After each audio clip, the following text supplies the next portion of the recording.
welcome to Your Business News.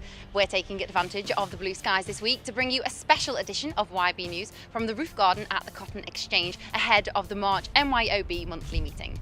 Earlier this month, we brought you news that the North West was enjoying an independent business renaissance, according to the High Street Tracker report from insurance broker Simply Business.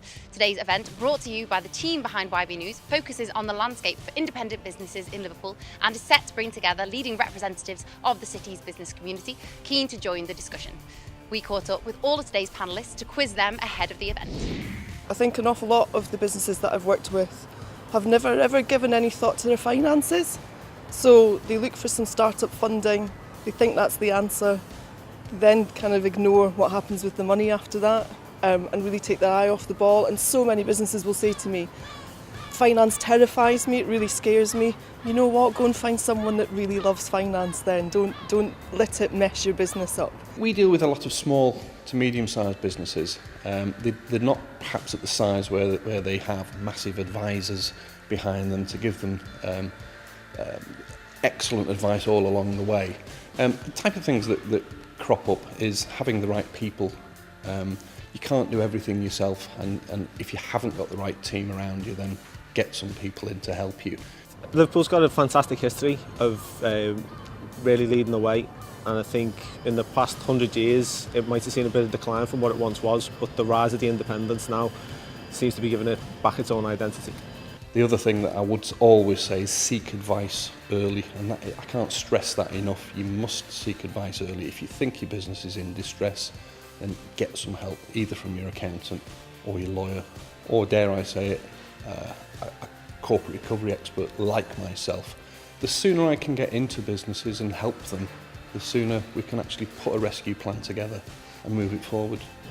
I think you're right with retail. You definitely see it in the leisure sector, the big renaissance at the moment, and Liverpool's pretty much pioneering in bars and restaurants at the moment. But with regards to retail, we've got a great retail core, but there's very little Liverpool to it, and that's what we're trying to change with our business. And I think the other thing, on a more positive note, is the number of businesses that are actually starting to collaborate and work together and join forces and give themselves that kind of peer-to-peer support. It's identifying the problem early and making sure that you take advice.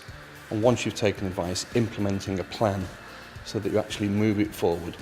The most important thing is actually identifying it, doing something about it, communicating with what I would call all your stakeholders.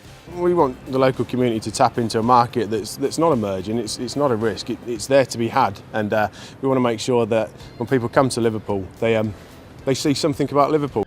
If people are looking to start up, they need to make sure that they find somebody who can advise them, who understands the sector that they're in and who understands the type of business that they'll be running. But you see in the retail industry at the moment, the cities that are, that are really enjoying a renaissance at the moment are the spa towns. So the ones that have a strong independent community, the ones that are different to the neighbouring towns and cities, and that's what we want to bring to Liverpool. Can we get more of these businesses actually looking further afield in the UK or into Europe, internationally, to actually grow what they're doing? They shouldn't see themselves as local businesses. They've got to see themselves as part of a much bigger market. I'm Ellie Phillips and you've been watching Your Business News. A huge thanks to all of today's panellists for talking to us this morning and sparking some interesting debate.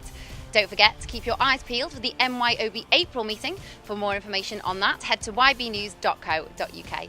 We'll be back with our usual business roundup next week, but it's ta for now.